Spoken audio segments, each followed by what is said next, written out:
Selamat datang di channel Cupid Dream. Selamat menyaksikan cerita novel yang kami sajikan. Jangan lupa subscribe, like dan share channel ini supaya lebih berkembang lagi. Terima kasih ya Sob. Bottom of Foam Menantu Dewa Naga Perang Chapter 16 Bahasa Indonesia Bab 16. Cheyenne telah mencurahkan hati dan jiwanya untuk menjalankan dan mendirikan Brilliance Corporation. Lebih dari 6 tahun lalu, keluarganya menggunakan alasan Kaan dan kesehatannya yang sakit untuk merebut Brilliance Corporation darinya. Sejak saat itu, mereka tidak pernah mengembalikannya. Dia tidak bisa melepaskan bisnis yang telah dibangunnya dan kembali bekerja untuk Brilliance Corporation ketika Amelia berusia 1 tahun. Namun, meski telah bekerja keras selama bertahun-tahun, dia hanya diberi jabatan manajer tingkat rendah. Sekarang setelah Dominic menawarkan Brilliance Corporation sebagai hadiah, dia jelas kesal. Tetapi baginya, ini juga merupakan kesempatan baginya untuk merebut kembali Brilliance Corporation dengan benar. Brice berdiri dan berkata kepada Dominic, "Kakek, menurutku mencapai kesepakatan kerja sama dengan Stardust Corporation bukanlah hal yang mustahil, meskipun itu mungkin sulit." "Oh, lanjutkan." Dominic bersikap baik terhadap cucunya ini, yang sangat dia hargai. Brice tersenyum. "Sebenarnya aku sudah melakukan banyak persiapan jauh sebelum ini. Saya telah berkeliling membuat koneksi. Meski belum ada jawaban yang jelas, saya yakin akan segera ada. Namun, ada beberapa orang penting yang harus kami beri hadiah mahal. Jadi, pergi ke Departemen Keuangan untuk menarik 500.000 untuk pendanaan awal nanti." Dominic melambaikan tangannya dengan acuh tak acuh. Brice sangat gembira dan mengucapkan terima kasih yang sebesar-besarnya. Cheyenne mencibir di dalam hatinya. Sepupunya selalu tidak kompeten dan sombong, jadi dia tahu bahwa dia lebih mungkin menghambur-hamburkan uang untuk bersenang-senang dengan teman-temannya yang berpengaruh buruk. Namun, saya khawatir ini saja tidak cukup untuk membuat kesepakatan kerjasama dengan mereka. Sejauh yang saya tahu, ada banyak orang yang ingin dekat dengan Stardust Corporation di Orange County. Setidaknya ada 100 keluarga dan bisnis yang dapat menawarkan beberapa juta. Kami hanyalah salah satunya. Jadi mengapa Stardust Corporation memilih kami? Dominic mengelus jenggotnya dan mengangguk. "Lanjutkan, Bars. Oleh karena itu, saya mengusulkan agar kita menemukan keluarga yang memiliki status yang sebanding atau sedikit lebih baik dari keluarga kita dan bergabung dengan mereka. Dengan cara ini, peluang sukses pasti akan meningkat pesat. Begitu kami mencapai kolaborasi yang sukses, kami juga akan bersuara. Dan kami tidak perlu khawatir akan ditendang oleh keluarga lain karena kami memiliki status yang sama." "Hebat, ide bagus, Brice. Tidak heran Anda dihargai oleh Tuan Carter Senior. Anda sangat bijaksana dan komprehensif dengan pemikiran Anda. Tidak hanya Anda mendapatkan ide yang bagus, tindakan pencegahan yang Anda pikirkan juga bagus. Mereka akan mencegah kita membuka jalan bagi orang lain dan dimanfaatkan." Dominic mengangguk, menunjukkan kepuasannya terhadap Brice.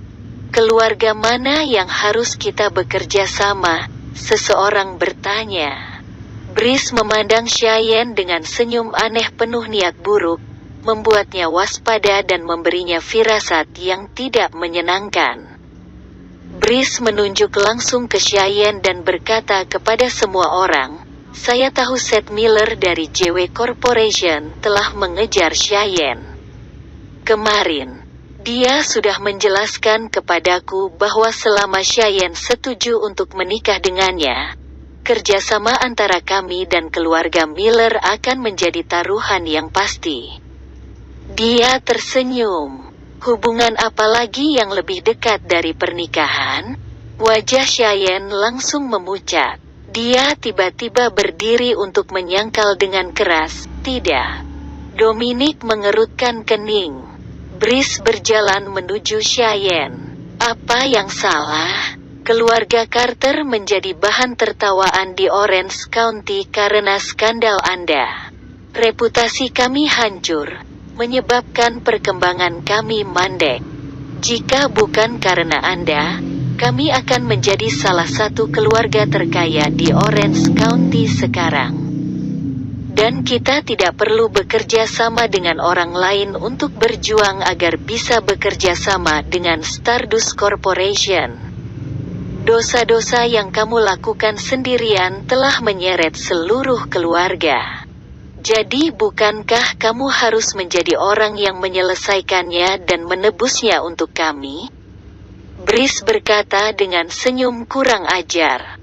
Orang lain di ruang konferensi tampak seperti mereka setuju dan berpikir bahwa seharusnya demikian juga.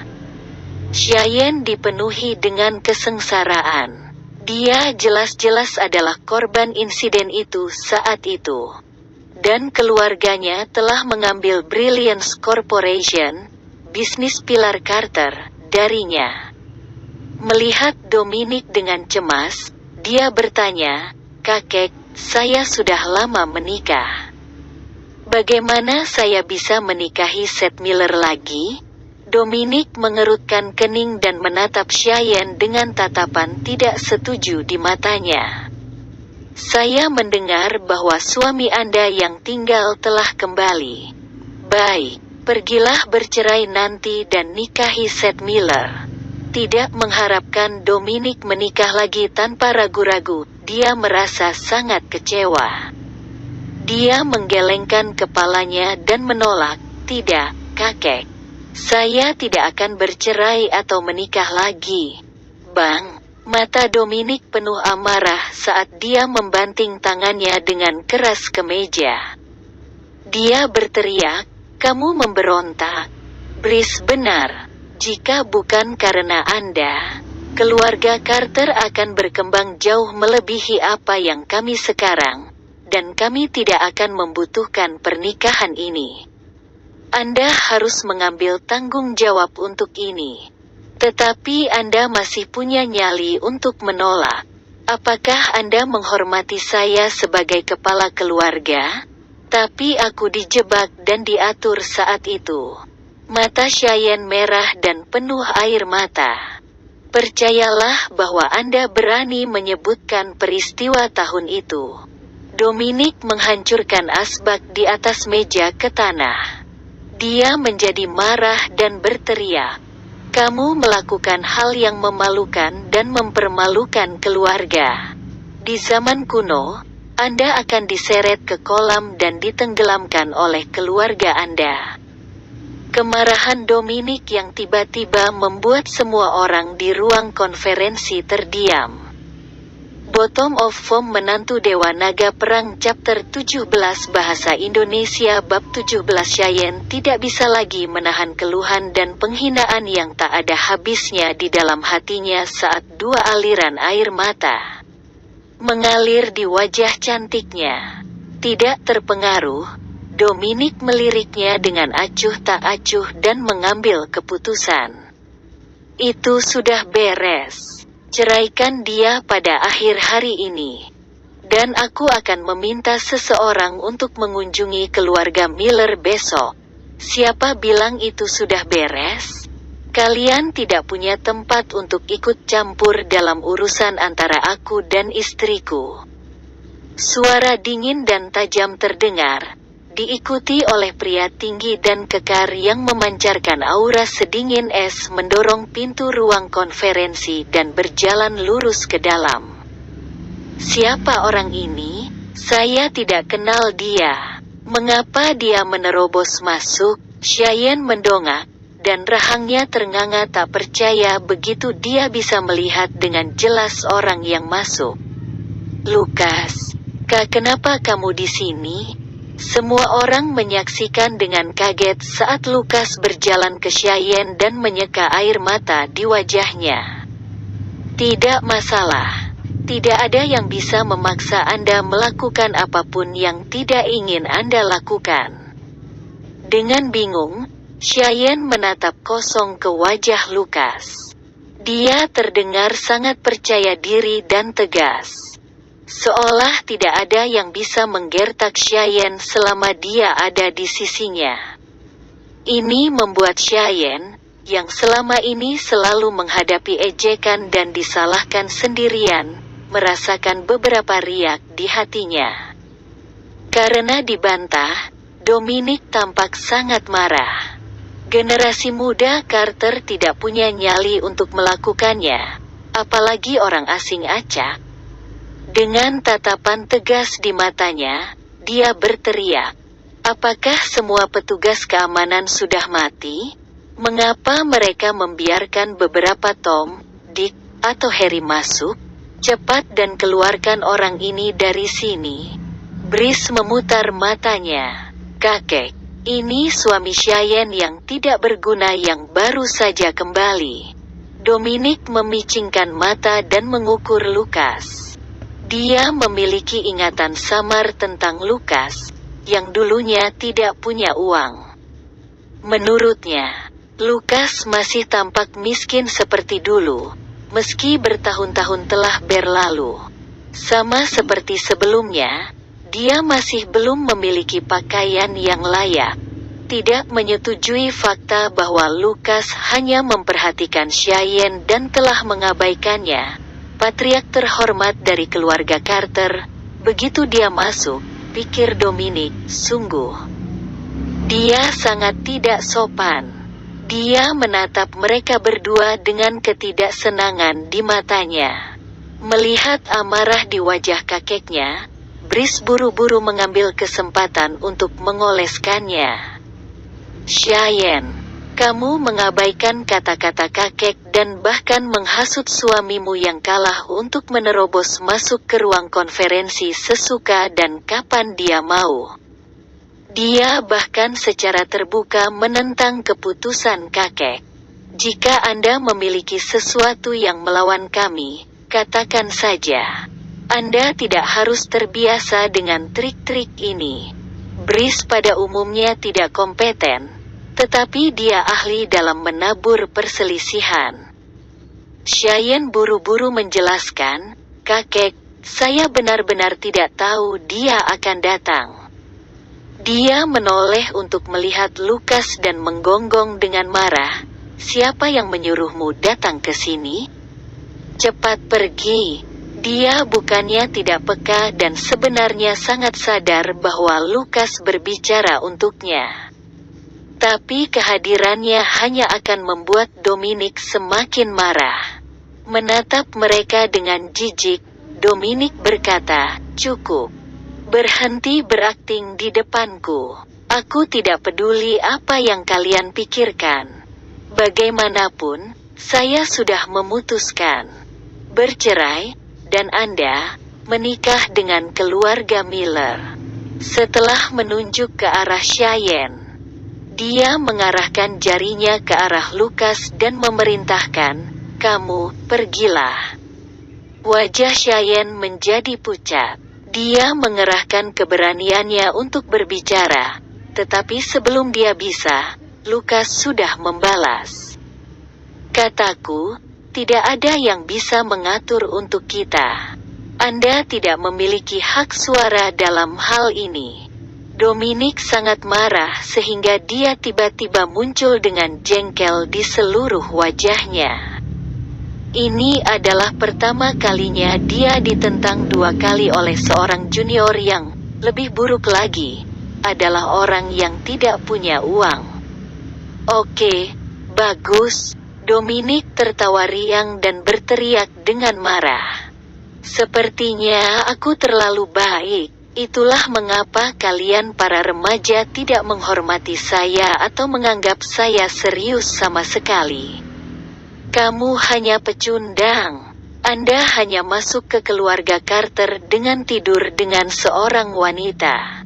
Jika bukan karena Anda orang-orang yang tidak tahu malu, keluarga Carter akan berkembang pesat dan menjadi keluarga papan atas di Orange County.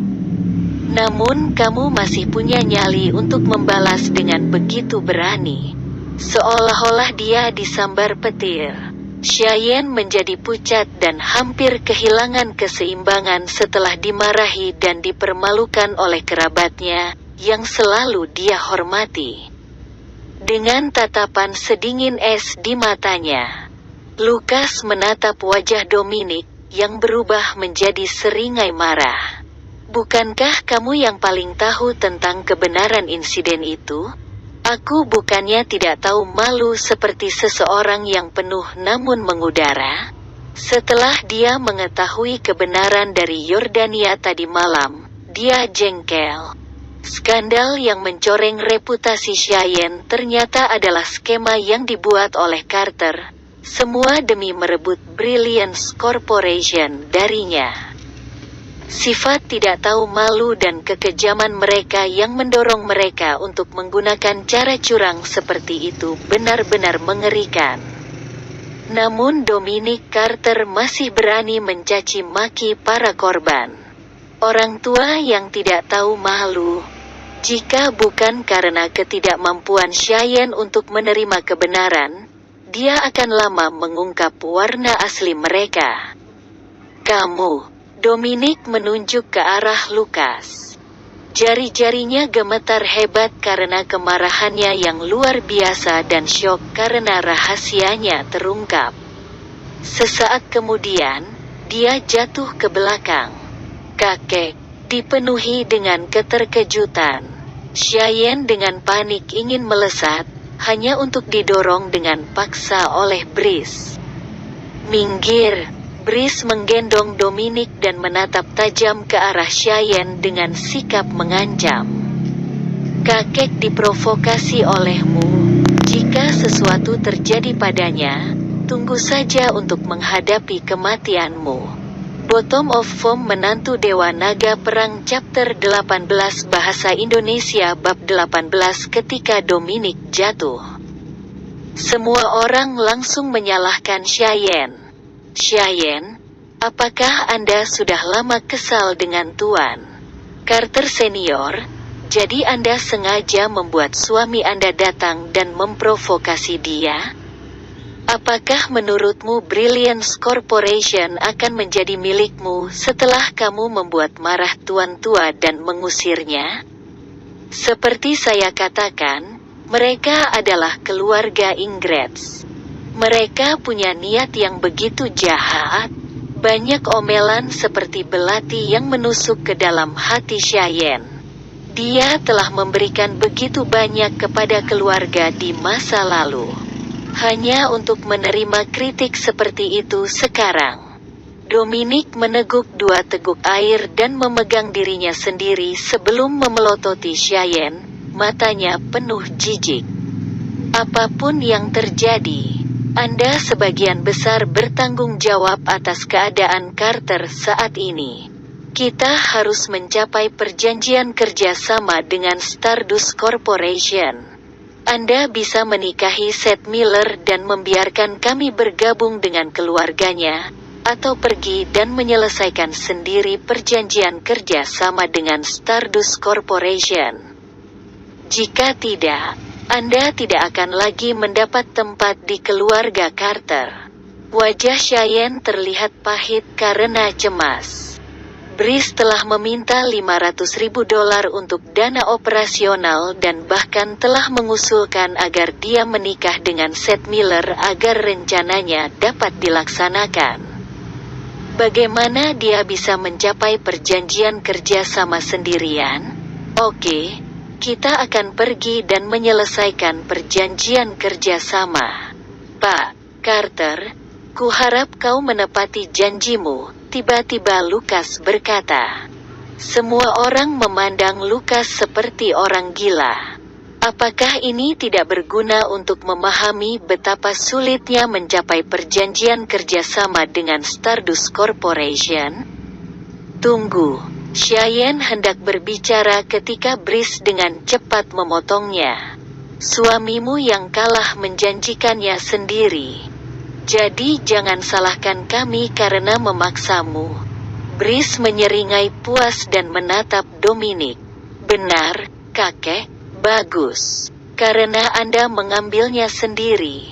Jangan salahkan saya karena tanpa ampun jika Anda gagal menyelesaikan tugas. Anda punya waktu 2 hari untuk menandatangani kontrak. Jika Anda gagal, Anda dan keluarga Anda bisa enyahlah. Semua orang memandang mereka dengan sombong. Dan mereka segera mulai mengejek mereka begitu Dominic pergi. Betapa bodohnya.